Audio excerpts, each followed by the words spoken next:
Hi friends, welcome to Selvi kitchen. வாங்க friends, இன்றைக்கி நம்ம வந்துங்க தட்டை செய்ய போகிறோம். வாங்க நம்ம எப்படி செய்கிறதுன்ட்டு பார்க்கலாம். இதுக்கு வந்துங்க நான் 350 கிராம் வந்து அரிசி மாவு எடுத்திருக்கேங்க. 350 கிராம் கடலை மாவு எடுத்திருக்கேங்க. தட்டைக்கு வந்துங்க மசாலா ரெடி பண்ணிக்கலாம். அரை ஸ்பூன் சோம்பு, 1 ஸ்பூன் மிளகு, அரை ஸ்பூன் ஜீரகம், 1 ஸ்பூன் எள், 20 பல் பூண்டு, 10 வரமிளகாய், கருவேப்பிலை கொஞ்சமாக, எல்லாம் 1-2 நம்ம திருப்பிக்கலாம். 50 கிராம் பொட்டுக்கடலை எடுத்துருக்கேங்க. இதை தனியாக 1-2 திருப்பிக்கலாங்க. 50 கிராம் நிலக்கடலை எடுத்துருக்கேங்க. இதையும் நம்ம 1-2 திருப்பிக்கலாம். 1-2 திருப்பி வச்ச மசாலாவை இதில் போட்டுக்கலாங்க. இந்த 350 கிராம் அரிசி மாவை இதில் போட்டுக்கலாம். 350 கிராம் கடலை மாவையும் இதில் போட்டுக்கலாங்க. நிலக்கடலையும் 1-2 உடச்சி வச்சுருக்கேங்க, அதையும் இதில் போட்டுக்கலாம். அரை ஸ்பூன் வெறும் மிளகாய் தூள் எடுத்துருக்கேங்க, அதையும் இதில் போட்டுக்கலாம். பொட்டுக்கடலை 1-2 பொடி பண்ணி வச்சுருக்கோங்க, அதையும் இதில் போட்டுக்கலாம். 50 கிராம் கார்ன்ஃப்ளவர் பவுட்ருங்க, அதையும் இதில் போட்டுக்கலாம். கடலைப்பருப்பைங்க ஊற வச்சு நான் பாருங்கள் கொஞ்சமாக வந்து தண்ணியெல்லாம் சுண்டுற அளவுக்கு வறுத்துருக்கேங்க, அதையும் இதில் போட்டுக்கலாம். 1/2 ஸ்பூன் உப்பு போட்டுக்கலாங்க. இதுலேயே இது எல்லாத்தையும் நம்ம இப்போது கலந்துக்கலாம். மசாலாலாம் இதில் எல்லாம் நல்லா கலந்துடுச்சுங்க. ஒரு வானிலை வச்சுருக்கேங்க. இதில் வந்துங்க நான் வந்து 1 லிட்டர் அளவுக்கு நான் தண்ணி ஊற்றிக்கிறேங்க. இந்த தண்ணி கொதிக்கிட்டோம். நம்ம உப்பு போட்டிருக்கோம். இதில் வந்து நம்ம இந்த தண்ணிக்கு ஏற்ற மாதிரி கொஞ்சமாக உப்பு போட்டுக்கலாம். இந்த மாவுலேயேங்க பெருங்காயம் போட்டுக்கலாங்க. தண்ணி கொதி வந்துகிட்டே இருக்குதுங்க. இதிலேருந்து நான் ஒரு சொம்பு நான் தண்ணி எடுத்து வச்சுக்கிறேன். நம்ம தேவைப்பட்டுச்சுன்னா நம்ம கொஞ்சம் கொஞ்சமாக ஊற்றி கலந்துக்கலாம். தண்ணி நல்லா தளன்னு கொதி வந்துடுச்சுங்க.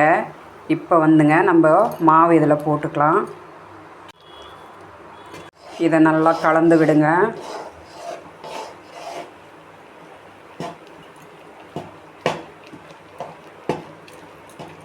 எல்லா மாவையும் நல்லா பிணைஞ்சு எடுத்துக்கிட்டேங்க.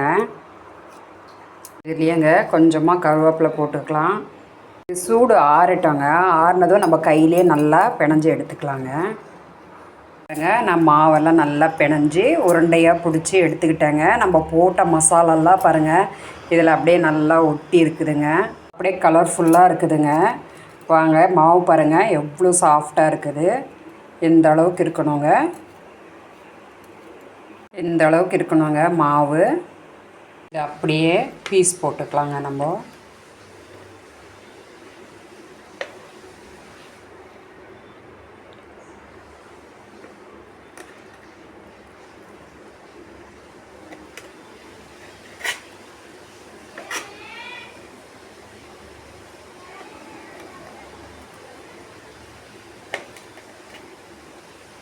கனமான வானிலை வச்சுருக்கேங்க. இதில் வந்து நம்ம 1/2 லிட்டர் ஆயில் ஊற்றிக்கலாம். உடையை வந்து இந்த மாதிரி பிடிச்சி இப்படி மூடிக்கலாங்க. அப்படியே வந்து இப்படி தட்டிக்கலாம். அப்படியே ஓப்பன் பண்ணி பார்க்கலாம். இங்கே பாருங்கள் இந்த மாதிரி எல்லாத்தையும் தட்டிக்கலாம். நான் எல்லாத்தையும் பாருங்கள் இந்த சைஸில் எல்லாத்தையும் தட்டி எடுத்துக்கிட்டேங்க. வாங்க ஆயில் காஞ்சிருச்சான்னு பார்க்கலாம்.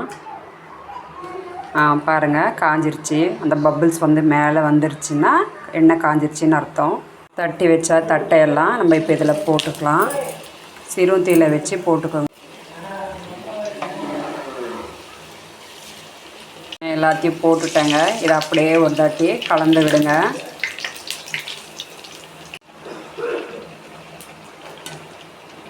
தட்டை எல்லாம் பொரிஞ்சிடுச்சுங்க.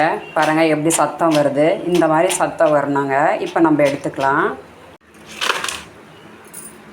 மீதி இருக்கிறதையும் போட்டுக்கலாங்க.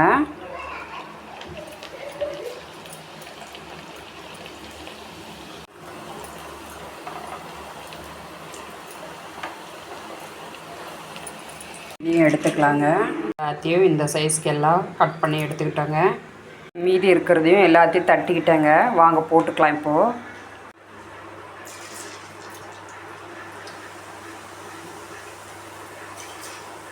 ஒன்றா போடுங்க.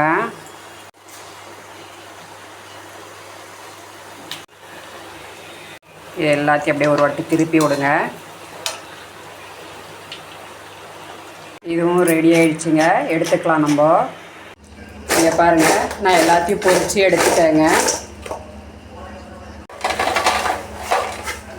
போடும் போதே பாருங்கள் அப்படியே மொறுன்னு இருக்குது, சவுண்டு வருது. இங்கே பாருங்கள், அப்படியே உடைக்கும் போதே அப்படியே மொறுன்னு இருக்குங்க. அப்படியே பாருங்கள் எப்படி மொறுன்னு ஆயிடுச்சுங்க. நான் சொன்ன அளவுலேயே போட்டிங்கன்னா இந்த மாதிரி மொறுன்னு வருங்க. நீங்களும் ட்ரை பண்ணி பாருங்கள். இந்த வீடியோ உங்களுக்கு பிடிச்சதுன்னா லைக் பண்ணுங்கள், ஷேர் பண்ணுங்கள், சப்ஸ்கிரைப் பண்ணுங்கள். தேங்க்யூ. கீழே வந்து எனக்கு கமெண்ட் பண்ணுங்கள். வாங்க சாப்பிட்லாம். நம்ம வீட்டு தீபாவளி ஸ்பெஷல் தட்டை வந்து ரெடி ஆகிடுச்சிங்க.